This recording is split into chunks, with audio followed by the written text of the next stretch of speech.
Parashat Vajeshev tells us a big story of temptation and seduce. Yosef, who's being sold once and again from one place to another, ends up in the house of Potiphera, who is a minister to Pharaoh. Now, Yosef works there, he's very successful, and the house of Potiphera prospers from his being there. Also, Yosef is a very good-looking person, and over time, the minister's wife, Potiphar's wife, falls in love in Yosef, in the servant who is now getting a free hand to do almost everything in the house, whatever he needs, in the absence of his master. So she tries to tempt Yosef to sleep with her, and several times, and the Torah just tells us that he refuses until it ends up with the wife trying to grab him to have sex with her, and he runs away, and then she lies about this case, and Yosef is thrown to the dungeon.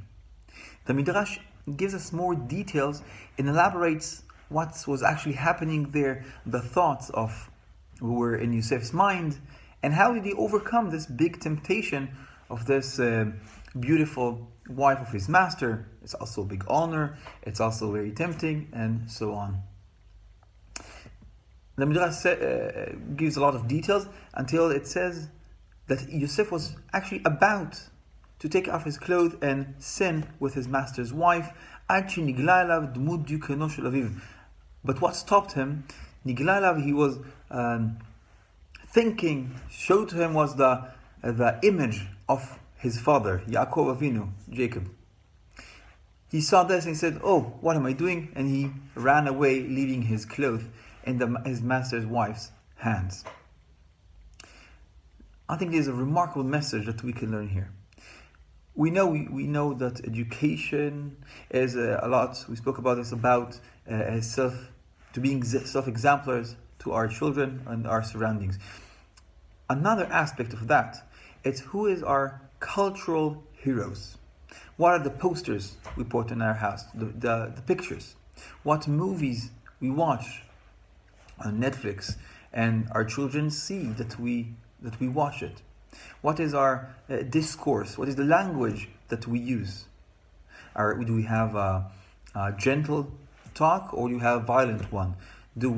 Are we exaggerating what we say, or we become humble, or and so on and so forth? What language do you use? Who is our cultural heroes? What are the images that we put in our house that symbolizes us and that our children see?